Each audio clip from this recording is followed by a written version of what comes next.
A 17-year-old just beat the Olympic champion by 1/100th of a second. Not in a junior meet.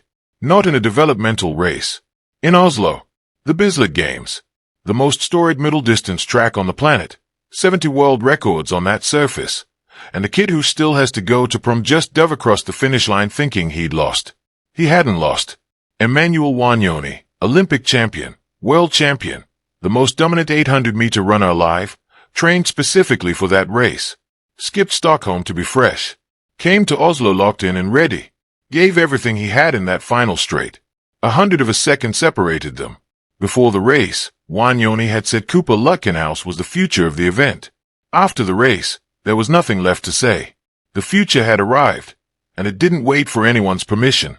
But to understand what happened in Oslo, you have to go back much further. Back to a small town in Texas where everything was a competition. Justin, Texas, northeast of Dallas. Population, small. Track pedigree, essentially zero. No history of world champions. No pipeline to the Diamond League. Just a regular suburb where kids play sports, go to school, and try to survive their older brothers. Cooper Lutkenhou grew up in a household where losing wasn't treated like the end of the world. It was treated like information. His father George ran collegiately and now runs athletics for the entire school district. His mother Tricia is the principal at Northwest High School. The kid who just beat the Olympic champion literally goes to a school where his own mother is in charge of the building. 5 sports in middle school. Wrestling. Football film study. Actual Dallas Cowboys game film. Dissected by a kid who hadn't even started shaving yet. 2 older brothers who made everything hard on purpose, because that's what older brothers in competitive households do. His mother tells a story that tells you everything. Church league basketball. Cooper is young. His middle brother is 4 years older. Any reasonable parent puts the younger kid on an age-appropriate team. Tricia Lutkenhou puts Cooper out there with the older boys, and he holds his own. Some nights he outplays them. From the very beginning, the only environment Cooper Lutkenhou wanted to be in was one he wasn't supposed to be in yet. That pattern doesn't change. It just gets bigger. He picks up track in middle school almost by accident. Wins every race he enters. In his own words, he was just going out to compete and have fun. He really wanted to win. But he assumed that was how everyone felt. He didn't understand yet that it wasn't. That the desire he had, the specific wiring that makes losing feel like an emergency, wasn't standard issue. Most people don't have it. He did. 8th grade. Cooper Lutkenhou runs 1:53 and 1:54 in the 800 meters. He is 14 years old. For context, most adult club runners in their prime would frame a 1:53 on their wall. This kid is running it in middle school PE kit. He wins the Brooks PR Invitational. He wins Nike Outdoor Nationals. The track world glances over and nods. Because here's where the first real wall appears. Not a physical wall, not a rival, but a credibility wall. Being the fastest 14-year-old in America means something at a junior meet. It means almost nothing to the men running Diamond League finals in Oslo and Eugene with Olympic hardware at home. The gap between high school track in Texas and professional middle distance is not a gap. It is a canyon. A different sport operating under different laws. You can dominate every 800-meter heat in your state for 4 straight years, and it still answers exactly 0 questions about what you can do when the world's best are boxing you in and playing tactical games you've never seen before. Freshman year, Texas Class 5A state title. Sophomore year, Class 6A state title. Undefeated. Getting faster every season. But the question nobody can answer yet. Does it translate? Something has to force the test. Coach Chris Capo. That name doesn't get mentioned enough in the Lutkenhou conversation. And it should. Because raw talent without structure produces talented teenagers who peak too early and dissipate. Capo builds the structure. He manages the load. He makes sure the jump from exceptional high schooler to professional competitor in 2025, still enrolled in school, still doing assignments, doesn't break what makes Lutkenhou dangerous. And what makes him dangerous is specific.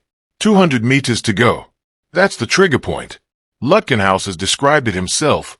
Since middle school, that's the moment everything shifts. That's where he attacks. Capo doesn't change it. He drills it. Race after race, workout after workout, until it isn't a decision anymore.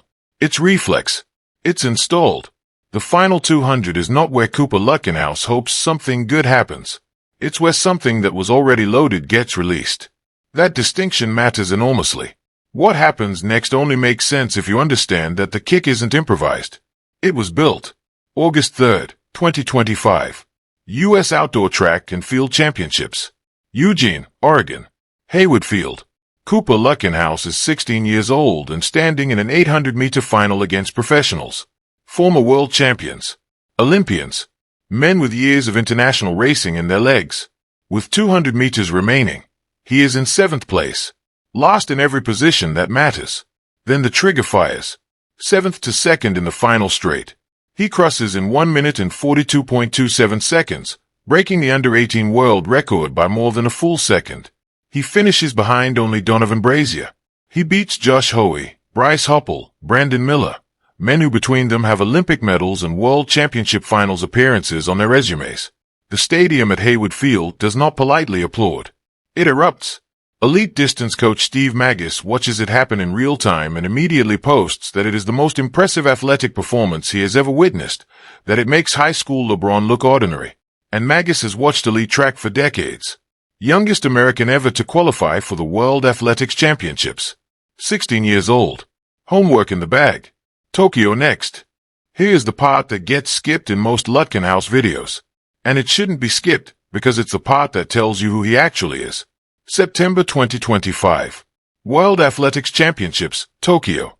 He flies to Japan as the youngest American ever to compete at this level. He is still 16. The experience is supposed to be the reward.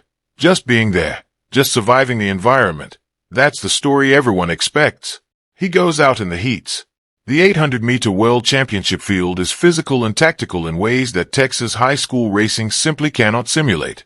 The best runners on earth know exactly how to control a race. They know how to crowd a dangerous kicker, how to box someone in at 500 meters and keep them trapped until the kick window has closed. There are no fresh runners at that level. There are experienced ones. Lutkenhou doesn't advance. He goes home. Now, the character question.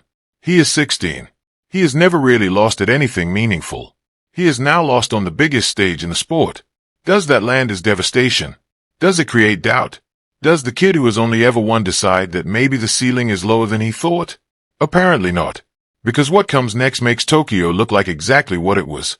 Not failure, but data. March 2026. Torun, Poland. World Indoor Athletics Championships. Cooper Lutkenhou classmates are on spring break. Beach. Video games. Sleeping until noon. Normal 17-year-old March activities. He runs 1 minute and 44.2 seconds and wins the World Indoor 800-meter title. Read that again. Youngest individual world champion in the history of track and field. Not American history. Not 800-meter history. All of track and field. Every event. Going back to the very beginning of organized athletics. A 17-year-old from a small Texas town just claimed a record that no athlete in the entire history of the sport had ever claimed. His mother had been telling him he needed to go to prom. 3 days before Oslo, Diamond League debut in Stockholm.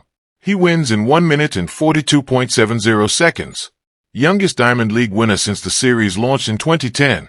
A record that had stood for 16 years, erased in his first appearance.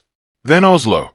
1 minute and 42.08 seconds, 100th of a second over Wanyoni, who had come specifically prepared, specifically rested, specifically ready. 6 professional races, 6 wins. World Indoor Champion. World lead for 2026. Third fastest American in 800-meter history. Let that last one sit for a second.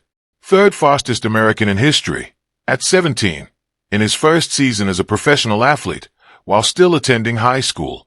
The world record is 1 minute and 40.91 seconds. David Rudishaw. London Olympics. 2012. 14 years on the books.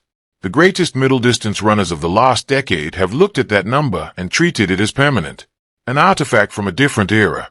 Lutkenhou just ran 1 minute and 42.08 seconds. He is 17.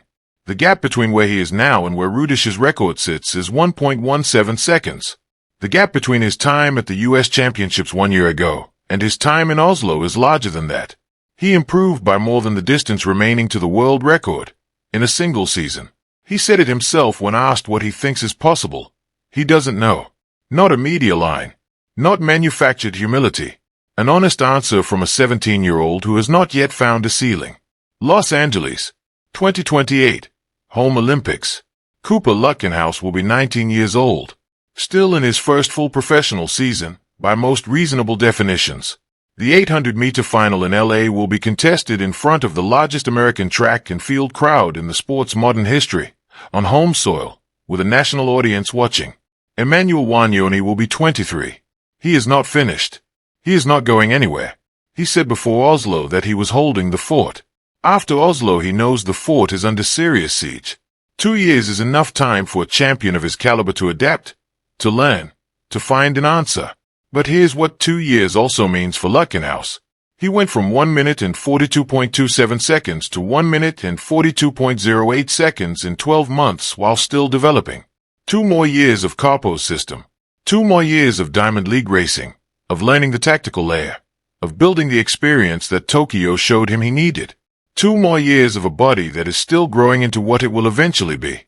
What does a fully developed, tactically mature, physically complete Cooper Lutkenhou run? He said he doesn't know what's possible. And that answer, that genuine, unscripted answer from a teenager who has already beaten every person in front of him, is either the most exciting thing in athletics right now, or the most alarming, depending on which side of the finish line you're on. 1 minute and 40.91 seconds has stood since 2012. He is 17. The math is uncomfortable. After Oslo, a reporter asked Cooper Lutkenhou what comes next. He didn't mention Wanyoni, didn't reference the world record, didn't talk about Los Angeles or the Diamond League calendar. He said he hasn't been to homecoming yet. He said his mom told him he has to go to prom, so he probably needs to start making some plans. And then, I don't know what's possible. That line should be keeping every 800-meter runner on Earth awake at night. So here's the question for the comments. Los Angeles 2028. Olympic 800-meter final. Home crowd. Cooper Lutkenhou is 19. Does he win gold? And does he break David Rudish's world record of 1 minute and 40.91 seconds that has stood since the London Olympics? Tell me exactly what you think happens. Every comment gets read.